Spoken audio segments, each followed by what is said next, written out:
കർത്താവിൻ്റെ അതിപരിശുദ്ധ നാമം ഈ പ്രഭാതത്തിലും മഹത്വപ്പെടുമാറാകട്ടെ. എല്ലാ സഹോദരങ്ങൾക്കും യേശു ക്രിസ്തുവിൻ്റെ അനുഗ്രഹീത നാമത്തിൽ ക്രിസ്തീയ വചനത്തെ അറിയിക്കുന്നു. ഓരോ ദിവസവും കരം പിടിച്ച് നടത്തുന്ന കർത്താവിന് നന്ദിയോടെ നമുക്ക് സ്തോത്രം ചെയ്യാം. അവങ്കിലേക്ക് നോക്കിയവർ ആരും ലജ്ജിച്ചു പോയിട്ടില്ല, തല കുനിക്കപ്പെട്ടിട്ടില്ല, തല താഴ്ത്തപ്പെട്ടിട്ടില്ല, അലഞ്ഞു പോയിട്ടില്ല, പകുതി വഴിക്ക് അസ്തമിച്ചിട്ടില്ല. ദാവീദ് തൻ്റെ ജീവിതത്തിൻ്റെ ഒരനുഭവം എടുത്തു പറയുന്നത്, ഞാൻ ബാലനായിരുന്നു, വൃദ്ധനായി തീർന്നു. ബാല്യം മുതൽ വാർദ്ധക്യം വന്നപ്പോൾ താൻ പറയുന്നു, താൻ ഒത്തിരി കാര്യങ്ങൾ രാജ്യത്ത് നടക്കുന്നത് കണ്ടിട്ടുണ്ട്. സിംഹാസനത്തിൽ ആളുകൾ കയറുന്നത്, സിംഹാസനത്തിൽ നിന്ന് ഇറങ്ങുന്നത്, രാജ്യത്തിൻ്റെ അരാജകത്വങ്ങൾ പലതും താൻ തൻ്റെ ബാല്യം മുതൽ വാർദ്ധക്യം വരെ കണ്ടിട്ടുണ്ട്. പക്ഷേ താൻ കാണാത്ത ഒരു കാര്യം, നീതിമാൻ തുണയില്ലാതിരിക്കുന്നതും അവൻ്റെ സന്തതി ആഹാരമിരക്കുന്നതും ഞാൻ എൻ്റെ ബാല്യം മുതൽ വാർദ്ധക്യം വരെ വീക്ഷിച്ചപ്പോൾ കണ്ടിട്ടില്ല. സ്തോത്രം. അതുകൊണ്ട് ദൈവത്തിൻ്റെ മുഖത്തേക്ക് നോക്കി യാത്ര ചെയ്യുന്ന ആരും അലയുവാൻ, പകുതി വഴിക്ക് അസ്തമിക്കാൻ. കാരണം ദൈവത്തിൻ്റെ അരുളപ്പാട് കേട്ട് നോഹ ഒരു പെട്ടകം ഉണ്ടാക്കിയില്ലേ സഹോദരങ്ങളെ? പലരും ആക്ഷേപിച്ചില്ലേ? മഴയെന്ന് പറഞ്ഞ സംഭവം അതുവരെ ഭൂമിയിലില്ലായിരുന്നു. എന്താണ് ഈ പ്രസംഗിക്കുന്നത്? പക്ഷേ നോഹയോട് അരുളപ്പാട് അറിയിച്ചത് ദൈവമാണ്. പെട്ടകത്തിൽ നോഹ കയറി. പ്രളയം ശക്തമായി, വെള്ളം പൊങ്ങിയപ്പോൾ പെട്ടകം താണില്ല, വെള്ളം പൊങ്ങുമ്പോൾ പെട്ടകവും പൊങ്ങി. Praise the Lord. പെട്ടകം ഒഴുകി നടക്കാൻ തുടങ്ങി. കുറേ നാളായി. ചിലപ്പോൾ കൂടെ കയറിയവർക്ക് പോലും സംശയമുണ്ടായി കാണും, പുറത്തിറങ്ങാൻ പറ്റുമോ? പക്ഷേ വാക്കുകൾ കേൾക്കാത്ത ജനസമൂഹം നശിച്ചുപോയി. ദൈവത്തിൻ്റെ അരുളപ്പാട് ഏറ്റെടുക്കാത്ത നോഹയത് ഏറ്റെടുത്ത്, തൻ്റെ കുടുംബം ഏറ്റെടുത്ത് പെട്ടകത്തിനകത്ത് കയറി. സംഭവം നിങ്ങൾക്കെല്ലാം അറിയാം. വെള്ളം താണപ്പോൾ ഈ പെട്ടകവും ഒഴുകി ഏതെങ്കിലും സമുദ്രത്തിൽ ചെന്ന് വീഴണം. പക്ഷേ ഒരു വചനം ഞാൻ വിളിച്ചു പറയാം. ദൈവത്തിൻ്റെ വാക്ക് കേട്ട് സ്റ്റെപ്പ് എടുത്ത നോഹേ, നിന്റെ പെട്ടകം മെഡിറ്ററേനിയൻ സമുദ്രത്തിലോ അറേബ്യൻ സമുദ്രത്തിലോ നടുക്കടലിലോ ഒഴുകിപ്പോകത്തില്ല.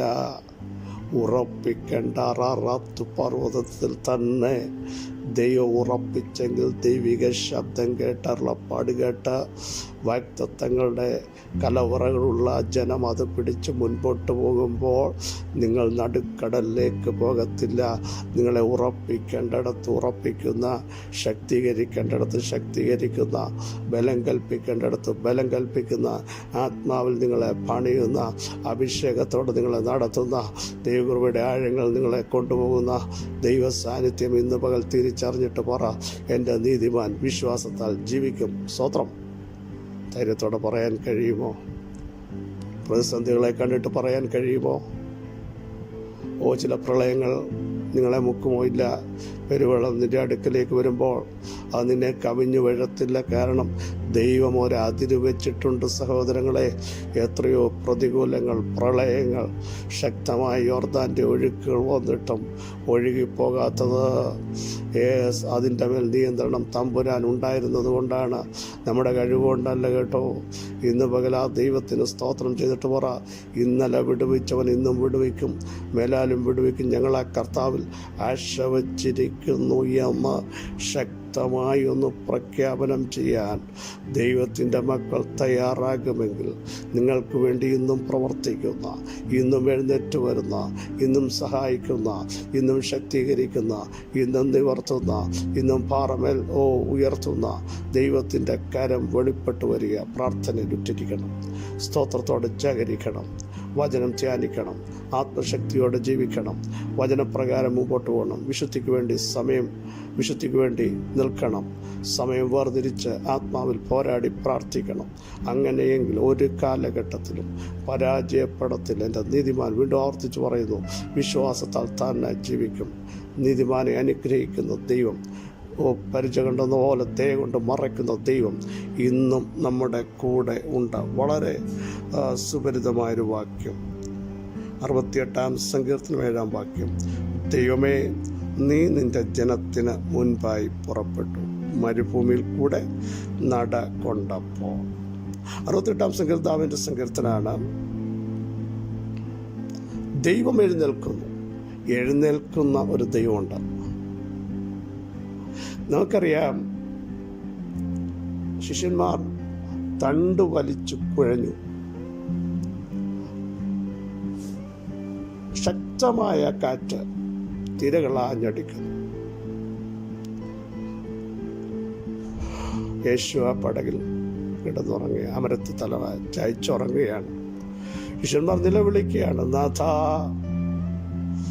ഞങ്ങൾ നശിച്ചു പോകുന്നതിൽ അങ്ങേക്ക് വിചാരമില്ലയോ? പക്ഷെ ഇവർ ചിന്തിച്ചില്ല പടകിനകത്തുള്ളവൻ ആരാന്ന്, അവിടുത്തെ ശക്തി എന്താന്ന്, അവിടുത്തെ അധികാരം എന്താന്ന്. പ്രിയരെ, പലപ്പോഴും ഇങ്ങനല്ലേ, പ്രതികൂലത്തിൻ്റെ കാറ്റുകൾ ആഞ്ഞടിക്കുമ്പോൾ, പ്രതിസന്ധികൾ രൂക്ഷമാകുമ്പോൾ, എല്ലാം എതിരാകുമ്പോൾ, അയ്യോ ഞങ്ങൾ നശിച്ചു പോകുന്നു, രക്ഷിപ്പാനാരുമില്ലേ എന്ന് നിലത്ത് വിളിക്കാറില്ലേ? പക്ഷേ ഒരു കാര്യം ഓർക്കണം, വിളിച്ചവനാരാണ്, അയച്ചവനാരാണ്, മുമ്പോട്ട് പോകാൻ പറഞ്ഞതാരാണ്? ശിഷ്യന്മാരെ, അത് നിങ്ങൾ മറന്നുപോയോ? ഇന്ന് പകൽ ചിലരോടൊക്കെ ദൈവാത്മാവ് വിളിച്ചു പറയുന്നു, മുമ്പോട്ട് പോകാൻ പറഞ്ഞത്, മൂവ് ചെയ്യാൻ പറഞ്ഞത് കർത്താവാണെങ്കിൽ എങ്ങനെയാണ് നിങ്ങൾ നശിച്ചു പോകുന്നത്? കർത്താവ് നിങ്ങളുടെ പടകിലുണ്ടെങ്കിൽ നിങ്ങളുടെ പടക് എങ്ങനെയാണ് മുങ്ങിപ്പോകുന്നത്? ആ ഒരു ഉറപ്പ് ഇന്ന് പകൽ എത്ര പേർക്കുണ്ട്? ഇവർ നിലവിളിച്ചു, യേശു എഴുന്നേറ്റു. ദൈവം എഴുന്നേൽക്കുന്നു. യേശു എഴുന്നേറ്റ് എന്താ ചെയ്യുന്നത്? കാറ്റേ അടങ്ങൂ, കടലേ ശാന്തമാകൂ എന്ന് പറഞ്ഞു. ഈ തിരകളെ പൊക്കിക്കൊണ്ടുവന്ന ഉത്ഭവ കേന്ദ്രം കാറ്റായിരുന്നു. ഒന്ന്, കർത്താവ് എഴുന്നേറ്റാൽ ചില പ്രതികൂലത്തിൻ്റെ ഉത്ഭവ കേന്ദ്രത്തെ, അതിൻ്റെ റൂട്ടിനെ കർത്താവ് ശാസിക്കും. മനസ്സിലായോ? നാളുകൾ തൻ്റെ ജനത്തെ പീഡിപ്പിക്കുന്ന, ഭയപ്പെടുത്തുന്ന, ആകുലതയിലേക്ക് കൊണ്ടുവരുന്ന, ഇല്ലാതാകുമോ എന്ന് ചിന്തിപ്പിക്കുന്ന, നിലനിൽക്കാൻ പറ്റുമോ അതോ മുങ്ങിപ്പോകുമോ എന്ന് സംശയിപ്പിക്കുന്ന ചില കാറ്റുകൾ എൻ്റെ കർത്താവ് ശാസിക്കുന്നു. കർത്താവ് എഴുന്നേറ്റാൽ കാറ്റുകൾ ശാസിക്കപ്പെടും. സ്തോത്രം. ഇവിടെ പറയുന്നു, ദൈവം എഴുന്നേൽക്കുന്നു. എഴുന്നേറ്റാൽ ശത്രുക്കൾ ചിതറിപ്പോകും. മെഴുകുരുകുന്നത് പോലെ ദുഷ്ടന്മാർ ഉരുകിപ്പോകും. ഹല്ലേലൂയ. പകയ്ക്കുന്നവർ ഓടിപ്പോകും. ദൈവസന്നിധിയിൽ ദുഷ്ടശക്തികൾ നശിച്ചു പോകും ദൈവം എഴുന്നേറ്റ് കഴിഞ്ഞു. എന്നിട്ട് പറയുന്നു, എഴുന്നേൽക്കുക മാത്രമല്ല, ദൈവം, നമ്മുടെ കുറിവാക്യം, തൻ്റെ ജനത്തിന് മുമ്പായി പുറപ്പെടും. ആവർത്തന പുസ്തകത്തിൽ എഴുതിയിട്ടുണ്ട്, നിങ്ങൾ പിടിച്ചെടുക്കാൻ പോകുന്ന ദേശം അനാക്യമല്ലന്മാരുണ്ട്, വലിയ മലകളുണ്ട്. ഇതെങ്ങനെ നേരിടും എന്ന് നിങ്ങൾ ചിന്തിക്കുമ്പോൾ ദൈവം പറയുന്നു, നിങ്ങളുടെ ദൈവമായ യഹോവയായ ഞാൻ ദഹിപ്പിക്കുന്ന അഗ്നിയായി നിങ്ങൾക്ക് മുമ്പായി പുറപ്പെടും. നിങ്ങൾ എൻ്റെ പുറകിന് വന്നാൽ മതി. ദഹിപ്പിക്കേണ്ടതിനെ ദഹിപ്പിക്കാൻ, ഉരുക്കേണ്ടതിനെ ഉരുക്കാൻ, ചാരമാക്കേണ്ടതിനെ ചാരമാക്കാൻ നമ്മുടെ ദൈവമായ യഹോവ നമുക്ക് മുമ്പായി പുറപ്പെടും. ഈ പകൽ വിശ്വസിക്കാമോ? നിങ്ങളുടെ വിഷയം ഭയങ്കര സങ്കീർണമെന്ന് നിങ്ങൾ പറയുന്നു. ദൈവം പറയുന്നു, ഞാൻ നിങ്ങൾക്ക് മുമ്പായി പുറപ്പെടാൻ പോവാ, നിങ്ങൾ എൻ്റെ പുറകിൽ നിങ്ങൾ വന്നാൽ മതി. പിന്നെന്തിനാ ഭയപ്പെടുന്നത്? ഇന്നത്തെ ആ വിഷയത്തെ, ഇന്നത്തെ ആ ഇൻ്റർവ്യൂവിനെ, ഇന്ന് സംസാരിക്കേണ്ട വ്യക്തികളെ, ഇന്ന് കൊടുക്കേണ്ട ആ വിഷയത്തെ ഓർത്ത് ഭാരപ്പെടേണ്ട. കർത്താവ് പറഞ്ഞു, നിങ്ങൾ ദൈവത്തിൻ്റെ മുമ്പിൽ സമർപ്പിച്ച് അവിടുന്ന് പറയുന്നത് കേട്ട് മുമ്പോട്ടങ്ങ് പോയാൽ മതി. ദൈവം മുമ്പേ പുറപ്പെടും. ദൈവം തൻ്റെ ജനത്തിന് മുമ്പായി പുറപ്പെടും. മരുഭൂമിയിലൂടെ നടകൊള്ളാൻ പോയ, മരുഭൂമിയിലൂടെ ദൈവം നടന്നാൽ മരുഭൂമി ഒരു തടാകമായി മാറും. മരുഭൂമിയിൽ മേശ ഒരുങ്ങും. മരുഭൂമിയിലെ തീക്കൽ പാറയിൽ നിന്ന് ജലം ചാടിപ്പുറപ്പെടും. 3 ദിവസം മരുഭൂമിയിൽ ഒരു മീറ്റിംഗ് യേശു നടത്തിയില്ലേ? അത് മരുഭൂമിയായിരുന്നു. നേരം വൈകി ശിഷ്യന്മാരോട് ചോദിച്ചു, ഇതെങ്ങനെയാ ഇവർക്ക് ഭക്ഷണം കൊടുക്കുന്ന? യേശു ചോദിച്ചു. അവർ പറഞ്ഞു, തികയത്തില്ല, നടക്കത്തില്ല, മരുഭൂമിയാ. കർത്താവ് പറഞ്ഞു, മരുഭൂമിയാന്നേലും ഇവരെ ഇരുത്ത എനിക്ക് കഴിയും. ഈ പകൽ മരുഭൂമിയാണോ? നീ പോകുന്നതിന് മുമ്പായി ഒരുവൻ പുറപ്പെട്ടാൽ നിങ്ങൾ പോലും ചിന്തിക്കാത്ത അത്ഭുതങ്ങൾ നിങ്ങളുടെ ജീവിതത്തിൽ കാണാൻ പോകുകയാണ്. ദൈവം മരുഭൂമിയിലൂടെ നടകൊള്ളുന്നു. നടകൊണ്ടാൽ ഭൂമി കുലുങ്ങും. കുലുങ്ങത്തില്ലെന്ന് ചിന്തിക്കുന്ന ചിലത്, ചേഞ്ച് വരത്തില്ലെന്ന് ചിന്തിക്കുന്ന ചിലത്, ഒതുങ്ങത്തില്ലെന്ന് ചിന്തിക്കുന്ന ചിലത്, തല ഉയർത്തിപ്പിടിച്ച് വെല്ലുവിളിക്കുന്ന ചിലത് ഈ പകൽ കുലുങ്ങാൻ പോകുക. തമ്പുരാൻ കുലുക്കും കേട്ടോ. യേശുവിൻ്റെ നാമത്തിൽ ഈ വചനം പറഞ്ഞുകൊണ്ടിരിക്കുമ്പോൾ തന്നെ നിന്നെ ഒതുക്കാൻ നോക്കുന്ന, നിന്നെ വേദനിപ്പിക്കുന്ന, ചിലതിനെ കുലുക്കുന്ന ദൈവം നിനക്ക് മുമ്പായി പുറപ്പെട്ടിട്ടുണ്ട്. യേശുവിൻ്റെ നാമത്തിൽ നിൻ്റെ കുടുംബത്തിനെതിരെ നാളുകൾ വെല്ലുവിളിച്ച്, നിൻ്റെ ആത്മീയതയ്ക്കെതിരെ, ഷാബാന, നിൻ്റെ അഭിഷേകത്തിനെതിരെ, നിൻ്റെ ശരീരത്തിനെതിരെയൊക്കെയുള്ള വെല്ലുവിളികളെ തമ്പുരാൻ പിടിച്ച് കുലുക്കാൻ പോകുക. ദൈവം അങ്ങോട്ട് മുമ്പോട്ട് ഇറങ്ങിപ്പോയപ്പോൾ എന്താ സംഭവിച്ചോ? പറവം പുറകെ വന്നു. ദൈവം മുമ്പേ പോയപ്പോൾ മോശ മുമ്പിലുണ്ട്. ഏറ്റവും മുമ്പ് ദൈവമുണ്ട്, തൊട്ടുപുറകെ ഇസ്രായേൽ ജനമുണ്ട്. ദൈവം പറഞ്ഞിട്ടാണല്ലോ അവർ പുറപ്പെട്ടത്. പക്ഷേ പറവൻ പുറകെ വന്നപ്പോൾ ദൈവം അങ്ങോട്ട് എഴുന്നേറ്റു. പറവനെ പേടിച്ച് കുലുക്കി സമുദ്രത്തിനകത്ത് മുക്കിക്കളഞ്ഞ ദൈവം ഇന്ന് പകൽ വിളിച്ചു പറയുന്നു, ദൈവം ചെങ്കടലിൽ എഴുന്നേറ്റാൽ, ദൈവത്തിൻ്റെ ഭുജം മോശയുടെ ഭുജത്തോട് വന്നാണ് എഴുതിയിരിക്കുന്നത്.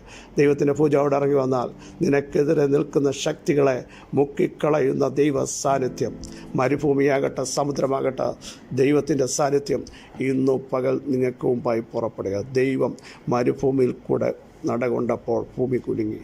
ചിലത് കുലുങ്ങും, ചിലത് ശാസിക്കപ്പെടും. ആകാശം ദൈവത്തിൻ്റെ സന്നിധിയിൽ പൊഴിയാൻ പോകുക. ആകാശത്തിൻ്റെ കിളിവാതിൽ തുറക്കും കേട്ടോ. ഈ പകൽ ആർക്കും തുറക്കാത്ത ദൈവം നിനക്ക് വേണ്ടി തുറന്നു തരും. വിളിച്ചു പറ, ദൈവം ഞങ്ങൾക്ക് മുമ്പായി പുറപ്പെട്ടു, ഞങ്ങളുടെ തലമുറകൾക്ക് മുമ്പായി പുറപ്പെട്ടു. ഇന്ന് പകൽ വിശ്വസിക്കുന്നവർ ആമേൻ പറയൂ. പിതാവേ, ഈ വചനത്തിൻ്റെ ശക്തി ഞങ്ങളുടെ മേൽ വെളിപ്പെട്ടു വരട്ടെ. കുടുംബങ്ങൾ വിടുവിക്കപ്പെട്ട ദൈവസഭയുടെ മേൽ ദൈവ സാന്നിധ്യം ഇറങ്ങട്ടെ. അങ്ങ് ഞങ്ങൾക്ക് മുമ്പായി പുറപ്പെടണം. ദുർഘടങ്ങളെ നിരപ്പാക്കണം. അന്ധകാര മണ്ഡലങ്ങളെ തകർക്കണം. ഞാൻ നിനക്ക് മുമ്പായി ചെന്ന് ദുർഘടങ്ങളെ നിരപ്പാക്കി ഇരുമ്പോടാമ്പലുകളെ കണ്ണിച്ച് താമരക്കഥകളെ തകർക്കുക മാത്രമല്ല, നാളുകളായി ഇരുട്ടിൽ കിടക്കുന്ന ചില നിക്ഷേപങ്ങളെ ഞങ്ങളുടെ കരങ്ങളിൽ എത്തിക്കുന്നതിനായി സ്തോത്രം ചെയ്യുന്നു. ഈ ശക്തിയോടെ, ഈ ബലത്തോടെ, ഈ കൃപയോടെ അവിടെ ഞങ്ങളെ നയിക്കുന്നതിനായി സ്തോത്രം. ബലം വ്യാപരിക്കും, ശക്തി വ്യാപരിക്കും. എല്ലാ തടസ്സങ്ങളെയും സ്വർഗം പ്രയിക്കും. യേശുവിൻ നാമം തന്നെ ആമേൻ ആമേൻ. പ്രിയരെ, ദൈവം നമുക്ക് മുമ്പായി പുറപ്പെടുന്നു. മരുഭൂമിയിലൂടെ ദൈവം മുമ്പ് പുറപ്പെടും. മരുഭൂമിയെ ദൈവം മാറ്റും, മേശയൊരുക്കും, അത്ഭുതങ്ങൾ സംഭവിക്കും. ഈ വചനങ്ങൾ സഹായിക്കട്ടെ. ക്രിസ്തുവിൽ നിങ്ങളുടെ സഹോദരൻ പ്രസവിച്ചു.